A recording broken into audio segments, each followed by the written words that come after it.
Okay, so let us start the program.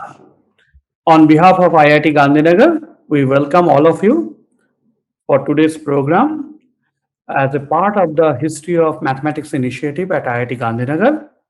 Today we have a very distinguished speaker, Professor Christopher Hollings from University of Oxford. Professor Christopher Hollings is a very distinguished researcher in the history of mathematics. He is the departmental lecturer in mathematics and its history at the Mathematical Institute of the University of Oxford, and also Clifford Norton Senior Research Fellow in the history of mathematics at the Queen's College. His prolific research interest covers a wide range of topics, starting from 19th and 20th century mathematics, development of abstract algebra, mathematical communications during Cold War, Russian and Soviet mathematics, and also topics related to British mathematics in 19th century. We are extremely grateful to Professor Hollings, who has agreed to give the first seminar of this seminar series in the history of mathematics. So we welcome him and I request him to start the program. Thank you. Thank you. So I'll just share my slides. So I hope my slides are now visible. Yes, indeed. Good. So indeed, thank you very much for the kind introduction and also for the invitation. It's a great honour to be the first speaker in this seminar series, which I hope is a great success. And so the topic that I thought I would talk about today is one that I've done a certain amount of work in, which is the history of the international congresses of mathematicians, particularly the earlier ones. The international congresses are probably something that is familiar to many people here. They're the big international mathematical conferences. They take place every 4 years. They're where the Fields medals, the big prizes in mathematics, are awarded. So they are very much a major feature of the modern mathematical landscape around the world. And nowadays they are particularly international. They do live up to that name. So just in the 21st century, we've had congresses in Beijing, in Madrid, in Hyderabad, in Seoul, in Rio, and the next one next year will be in St. Petersburg. And they're huge affairs as well. So the figure that I have in front of me is that the Seoul Congress in 2014 had more than 5,000 delegates from 122 countries. So these are very international, very big affairs. And they've been running for over a century. They emerged at the end of the 19th century. Ostensibly, they have been international events, but as you begin to study the history of them, you see that they are, of course, affected by national, local events in various countries where they've been held.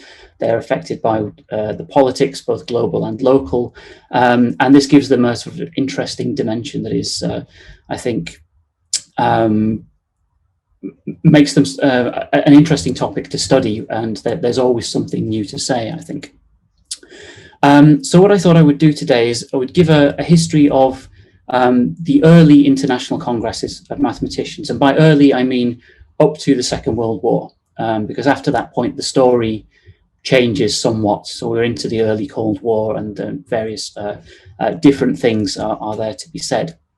And I'm going to look in particular, as I go along, at the distribution of the countries that are represented at these congresses, because I'm going to start by giving away the punchline by answering the question in my title, how international were the early international congresses of mathematicians?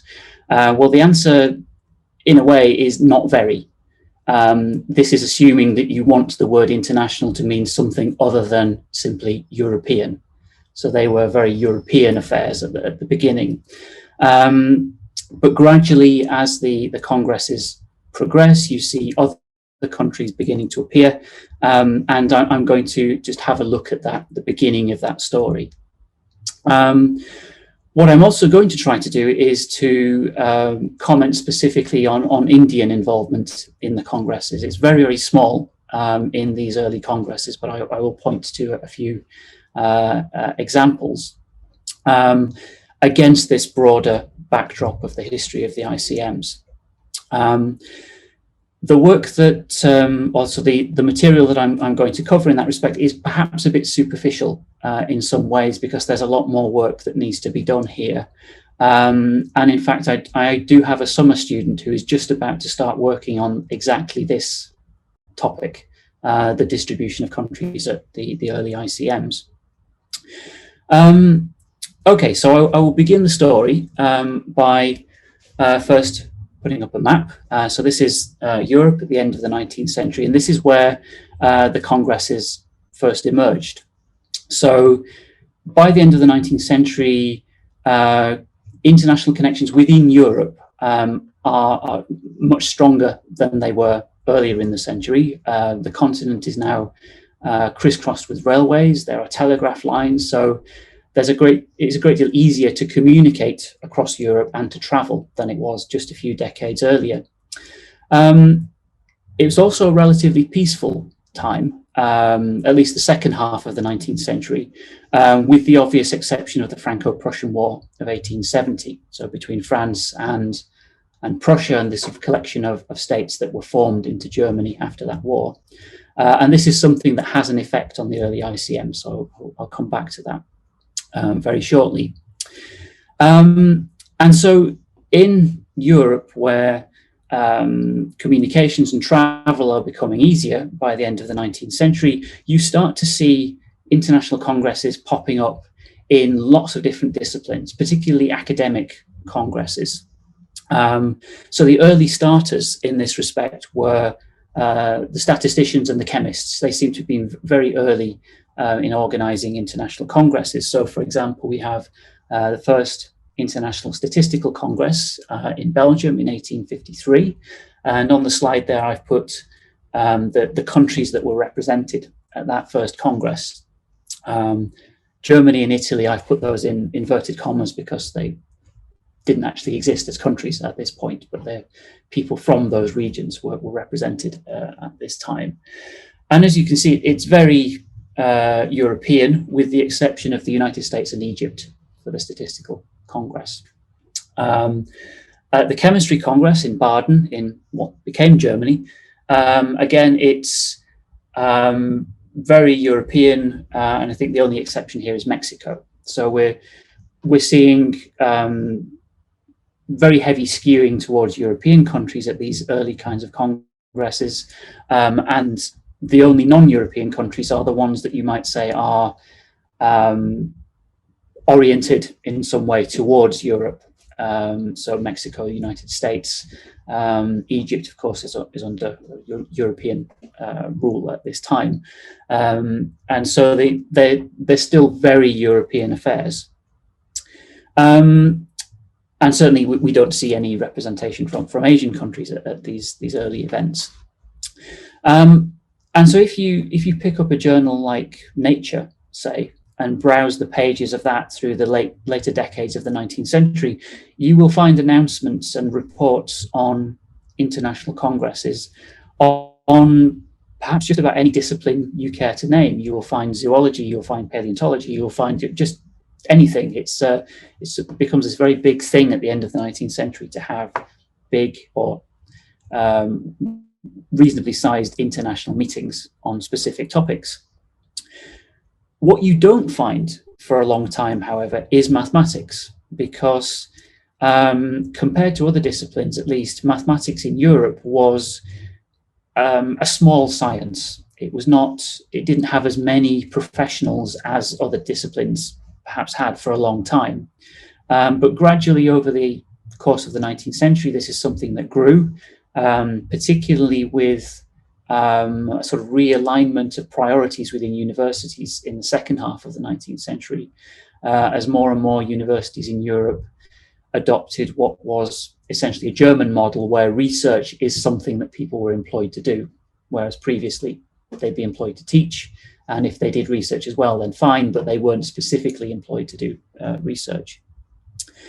So about the 1880s or thereabouts, I think mathematicians are starting to get to a critical mass, you might say. There are enough mathematicians, enough professional mathematicians in Europe to start thinking about possibly holding an international congress of some kind. And you see this in the correspondence of mathematicians at this time. So Georg Cantor, Andrei Markov are people who they're exchanging letters with others and sort of proposing the idea that perhaps some kind of international congress of mathematicians would be desirable. And plans to do this were given a push in 1893. So this was the year of as you can see, the World's Columbian Exhibition in Chicago, also called the Chicago World's Fair. And this was a series of exhibitions and conferences that were held in Chicago to mark the 400th anniversary of Columbus's voyage to North America. It just so happened that Chicago, then as now, was very much a center for mathematics in the United States. It was the first place shortly before this shortly before this exposition, to produce the first American PhDs in mathematics. Previously, Americans who wanted to go on to do a research in mathematics, in particular to do a PhD, had to travel to Europe to do it, in particular to Germany. But the first American mathematical PhDs were coming out of Chicago, out of the research group that had been built up by this man. So this is Eliakim Hastings Moore, mathematician in Chicago. And in 1893, around the time of the World's Fair, he has a visitor in the form of Felix Klein, a German mathematician. And Moore decided that it would be a good idea to arrange some sort of conference around Klein's visit, to hold a series of talks over several days. And it was labeled as an international congress in mathematics. So over several days in August 1893, talks were given on a range of mathematical topics. It was a very small meeting, though. It may have been given the grand title of International Congress, but according to the printed participants list, there were only 45 people there. 41 of them were American, so not very diverse in terms of nationalities represented. So there were some Germans, some Italians there. And in fact, those figures might not even be accurate, because there's some evidence that at least one of the people who's listed as attending actually wasn't there. And this is a problem that continues with the participants lists of later congresses, that they're useful to give you an indication of distribution of countries, but with respect to particular individuals, you have to be a bit cautious, because sometimes lists were printed of people who registered, but not necessarily people who actually attended. So that's something we have to be cautious with. So this Chicago meeting may perhaps not have seemed very international in terms of people who were there, but it gained a lot of international interest, certainly from mathematicians in Europe. And so papers were sent to the Congress by people who couldn't attend. So eventually, when Moore came to put together a volume of proceedings for this Congress, he was including lots of papers from people who had not attended. So there are papers here from people in Italy, Germany, France, Russia, Switzerland, that were sent in to the Congress, because the idea of an international meeting in mathematics was very much of interest to lots of people. Again, still confined to Europe very much. And so it's probably because of this interest that plans were moved forward to help hold the first proper formal International Congress of Mathematicians. Before I come to that, though, one comment I should make is about Klein's reason for being in the United States in the first place. So I just mentioned he was visiting Moore. More formally, Klein had been appointed a German Imperial Commissioner for Education, and his purpose in being in North America was to promote the idea, or re-promote the idea, of the German PhD. So as I said, lots of Americans had previously gone to Germany to do their PhDs, but increasingly they were doing them in America, and Klein was there to remind people that Germany would be a good place for them to go to promote German interests. So again, this is another feature of the congresses as we go forward, that they are very much advertised as international events, but there are always national interests lurking in the background, and that's true here. It is very much this, what is often called the zeroth ICM in Chicago in 1893. So the first proper Congress was held just a few years later in Zurich in 1897. This is the poster that advertised it. And on the poster, we can see various famous Swiss mathematicians. So we have Euler on the left, we have Steiner on the right, we have various Bernoullis across the top. With regard to the choice of Switzerland as the location for this first Congress, it's possible that there's a certain amount of thinking about choosing somewhere neutral, because the leading mathematical nations at this time would have been France or Germany, but there's a certain degree of tension between France and Germany at this time for the aftermath of the Franco-Prussian War. So possibly Zurich was chosen precisely because it was a safe, neutral place to choose. And in common with the congresses that follow, there is a breakdown by nationality in the proceedings. So if we look at the list from the Zurich Congress, we see naturally Switzerland is at the top of the list with the most attendees. We have Germany, France, Italy, Austria-Hungary, Russia, North America as a sort of label in itself, Sweden, Finland, Belgium, Denmark, Britain, Holland, Spain, Greece, Portugal. So apart from North America, this again is very European affair. And very small affair compared to later congresses. There are only about 200 people there. So I'm going to, as I go forward through the congresses, I'm going to keep looking at these lists of name, or these lists of countries, just to see how the distribution changes as we move through time. So the Zurich Congress was generally regarded to have been a success. And so the next Congress was held in Paris in 1900, alongside the various other conferences and exhibitions that were being staged to mark the new century. And this is a Congress about which people were giving a great deal of thought to the future as well. So this, of course, is the famous Congress at which David Hilbert gave his address on the 23 problems that shaped so much of early 20th century mathematics. And at the Paris Congress, it was also agreed that going forward, the congresses would be held every 4 years, and that the location would move around. Now, this Congress didn't print a breakdown by country in its proceedings, but if you browse through the lists of names and affiliations of participants, it's still very European, as you might expect. But in addition, we do find Peru as a new country appearing there, the United States, Canada, Mexico, and Algeria. So certainly the Americas and North Africa are represented, but still no Asia at this point. So that was Paris in 1900, and perhaps out of a sense of balance, if you've had the one Congress in France, you then perhaps want to have one in Germany. So in 1904, it moved to Heidelberg.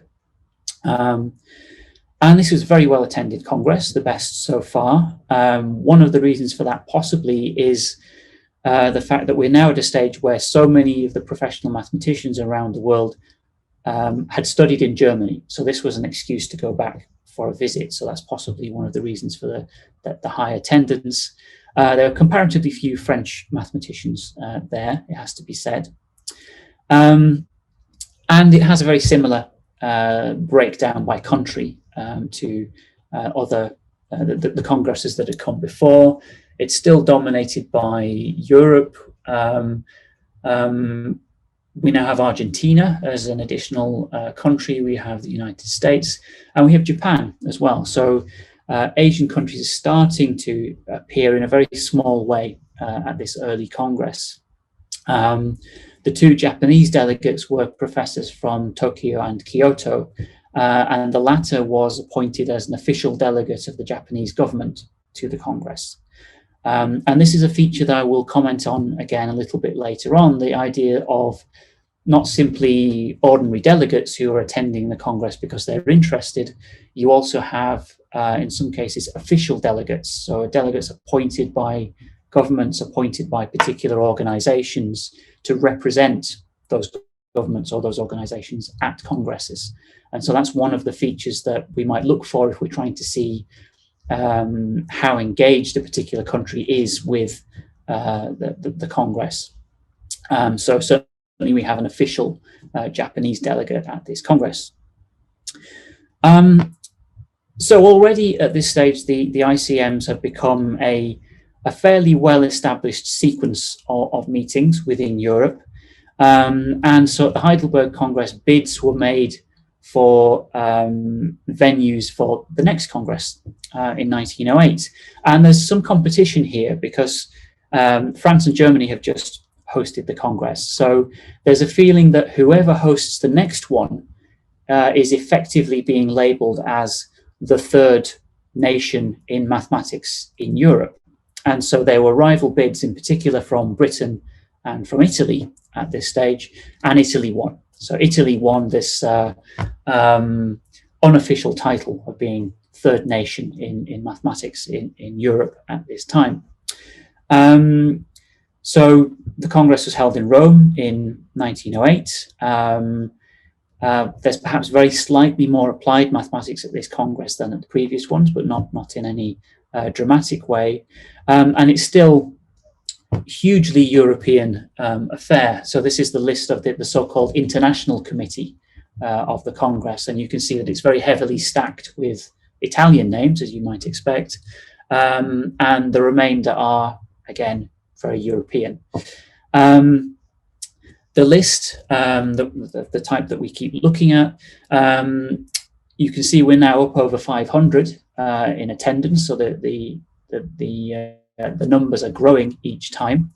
And it's a very similar list to what we've seen before. Dominated by Europe, the United States is there. We now have Tunisia, we have Egypt, we have Mexico, Canada. So not exclusively European. Other countries are represented a little more strongly than they have been at previous congresses. So it's a gradual process of introduction of other nations to the meetings. So we have Rome 1908, and then the Congress did go to Britain in 1912, specifically to Cambridge. So you can see the Congress is sort of moving around the major European powers at this time. And the list, the breakdown for the Cambridge Congress is looking a little more promising perhaps this time. So now we have Brazil, we have Chile, we have Egypt again, we have Japan again, we have Mexico, we have the United States. And for the first time, we find Indian delegates at the Congress. So just 3 names appear in the list. So these are the names I've just pulled out of the attendance list for the Congress. And I have so far been able to find very little information on the first and last of these people. The middle name was, it seems, a sometime president of the of the Indian Mathematical Society and editor of its journal. And I'm afraid that's about all I know at the moment. So if anybody has any easy sources of information on any of these 3 people, I'd be very grateful to hear from them. However, so another feature that we might look for when we're gauging the involvement of particular nations in the Congress is whether or not they gave talks. And neither of these 3 people gave talks at the Congress. So there's a limit to the engagement in the Congress at this point. So by 1912, the Congresses have certainly fallen into a standard pattern. They're now taking place very smoothly every 4 years. But this is about to change. The First World War is looming, and this also has a bit of an impact on the steadily increasing internationalization of the congresses as well. So in Cambridge in 1912, the venue of the next Congress was chosen as Stockholm. So this is a Congress that was to take place in 1916. And in some respects, at least, this is maybe a surprising choice, because Sweden at this time did not have necessarily have major traditions of mathematics. It didn't have a prominent school of mathematics. But what it did have was this man. It had Gösta Mittag-Leffler, a great promoter of Scandinavian mathematics. So I mean by that, he was promoted Scandinavian mathematics generally, Swedish mathematics in particular, at an international level. And he also promoted the study of mathematics within Scandinavia, and in particular within Sweden. And so he's known as a great internationalist. He's a very political figure. He knew all the right people, shall we say. He was very good at the sort of maneuvering that would be required to get mathematics noticed at this stage. And so hosting an international congress in Stockholm is very much part of that kind of agenda that he had. And so at this point, the future of the ICMs seemed reasonably secure. It was more or less decided at this stage that the Congress would go to Stockholm in 1916, probably to Budapest in 1920, to Athens in 1920, and then possibly to the United States after that. But of course, as you might guess, the 1916 Congress didn't take place for the obvious reasons. Mittag-Leffler instead hosted a Scandinavian Congress of Mathematicians in its place. But it was very much a Scandinavian affair. There were not very many people there from other places. But Mittag-Leffler famously did try to help maintain international contacts, particularly French-German contacts between mathematicians during the First World War, so that those networks weren't entirely destroyed by the war. And he held on to the hope that after the war, when the Congress is resumed, that it would indeed go to Stockholm. But in fact, he was going to be disappointed there, because in 1919, after the war had ended, a number of European scientists were sort of looking at the post-war European scientific landscape, and they wanted to rebuild European science. They wanted to rebuild the connections that they had had across Europe, but they wanted to do it in a way that specifically excluded Germany as a sort of penalty for the First World War. And so in 1919, an international research council was formed in Belgium. Again, the word international is being used pretty much just to mean European. And as a subsidiary of that, there was an international mathematical union was formed for the first time. And its executive committee was dominated by French and Belgian mathematicians, so people from countries that had suffered in particular during the war. And they decided it was time to organize a new International Congress of Mathematicians, and they ignored what Mittag-Leffler saw as being the agreement to hold the next Congress in Stockholm, and instead they chose Strasbourg. Now, just to explain the statement that they were making here, so Strasbourg is sort of over on the eastern side of France. It's historically in a historically French region, but this was a region that had been annexed by Prussia or by Germany during the Franco-Prussian War, and it had just been returned to France by the Treaty of Versailles at the end of the First World War. So by holding an international congress in Strasbourg and also excluding all German mathematicians, this new international mathematical union was very much making a statement of intent at this time. So the Congress was taking place in Strasbourg in 1920 without German participation. without very much participation from other countries as well. So there were, I think there was only one Russian delegate, for example, because there was a Russian civil war waging at this time. And certainly people were protesting about this Congress. Mittag Leffler was unhappy that Stockholm hadn't been chosen. He was unhappy about the exclusion of German mathematicians. G.H. Hardy in Britain was also protesting. And the American Mathematical Society was very unhappy because they saw this as having taken place without any kind of consultation at a sort of higher level. But still, the Congress took place. And certain people, including Mittag Leffler, argued that it should not be labelled as an international Congress because it wasn't truly international. But there's still a fair spread of countries there, arguably still quite mixed, if somewhat more restricted, and very much smaller than the congresses that had been taking place before the war. So we're down to about 200 delegates again. And we see Australia appearing for the first time. We see the Philippines, Argentina, Japan, Mexico are there. We're seeing new European countries that had not been represented, that had technically not existed before. And again, we see two Indian delegates there. So these are, again, the names that I've just pulled out of the delegates list. And again, I think their involvement in the Congress was limited. They don't appear to have given any talks, for example. So at this Congress in Strasbourg in 1920, there were a number of American delegates, and they, you might say slightly rashly, invited the next Congress to take place in the United States. But they didn't consult with the American Mathematical Society before they did this. The AMS, of course, would be a host of the meeting.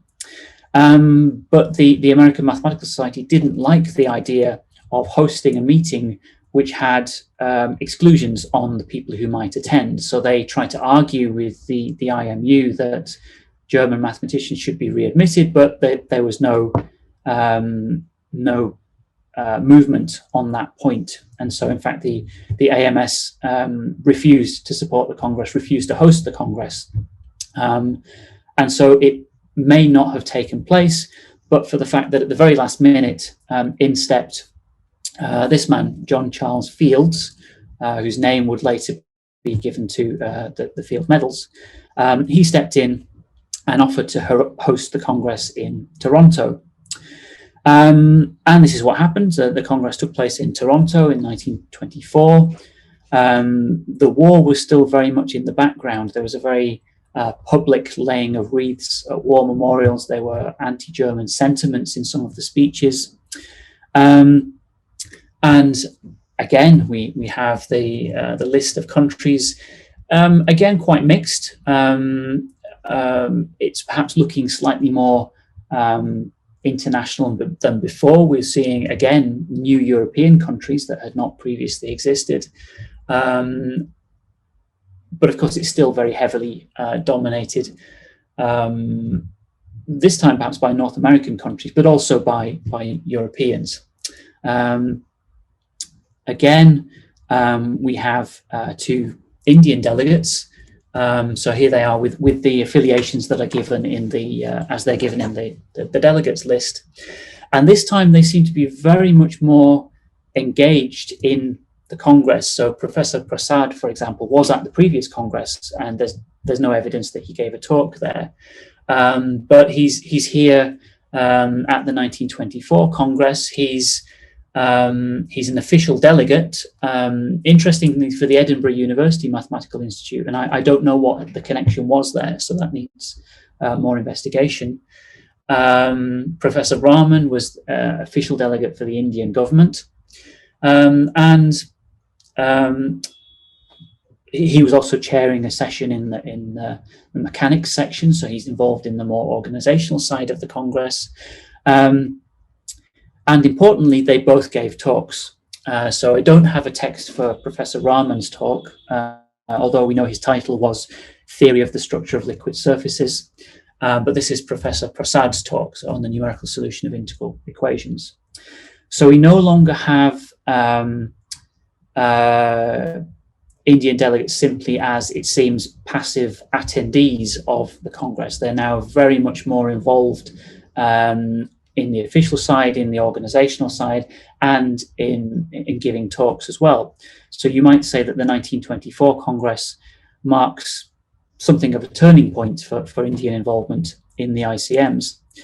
And in fact, it marks a turning point in the broader history of the ICMs too, because by the mid-1920s, the pressure to readmit German mathematicians to the Congresses has been growing. And in particular, when Germany joined the League of Nations in 1926, it seemed like it was very difficult to continue to resist the readmission of German delegates.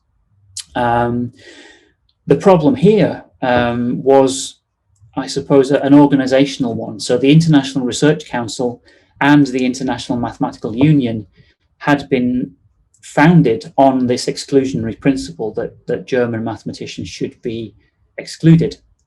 And it was a matter of statute for both organizations that German mathematicians should not be able to attend these international meetings. So quite how you get around that was a difficult question. And there's some sort of political and legal sleight of hand that was involved in bringing the next Congress to Bologna in 1928, but also readmitting German mathematicians at this point. So the organizer of this Congress was the Italian mathematician Salvatore Pincherle.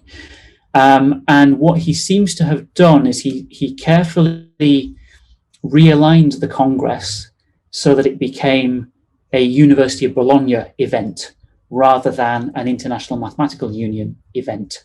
And so in this way, he was able to get around the exclusion and to readmit German mathematicians to the Congress. Now, interestingly, of course, some German mathematicians refused to go in a protest at their previous exclusion. And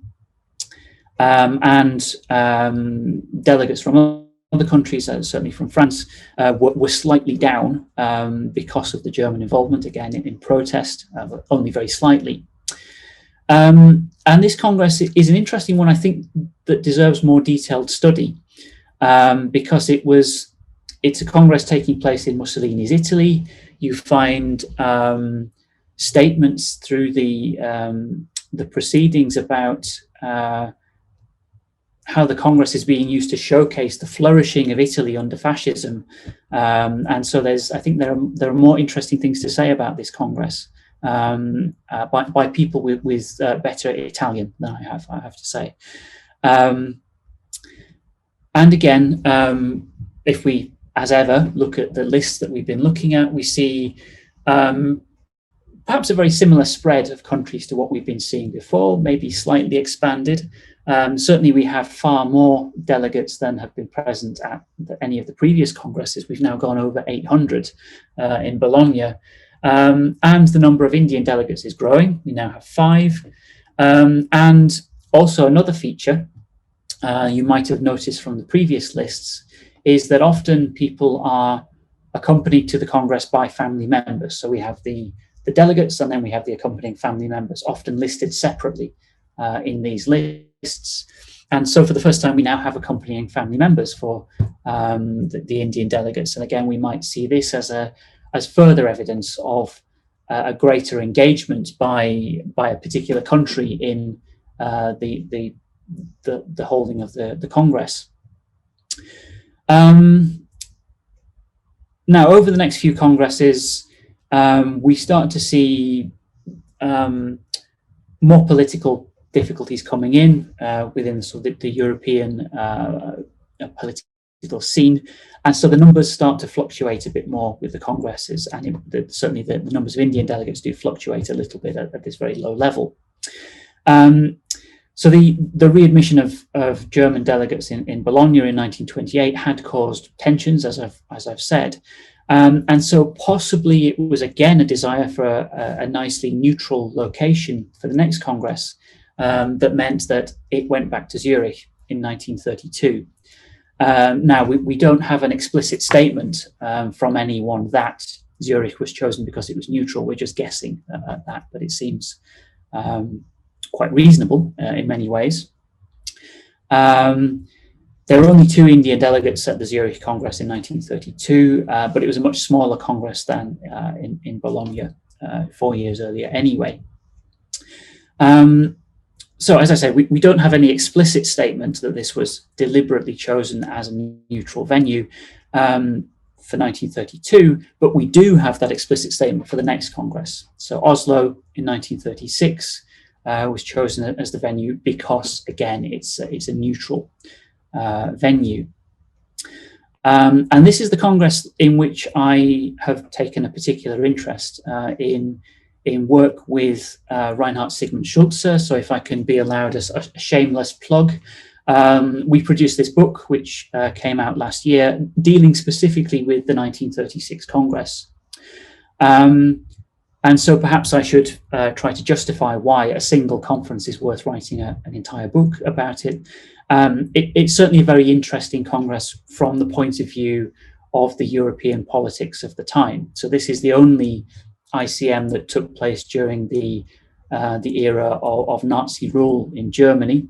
So in the background to this Congress, we have the forced emigrations of Jewish scholars and others from Germany.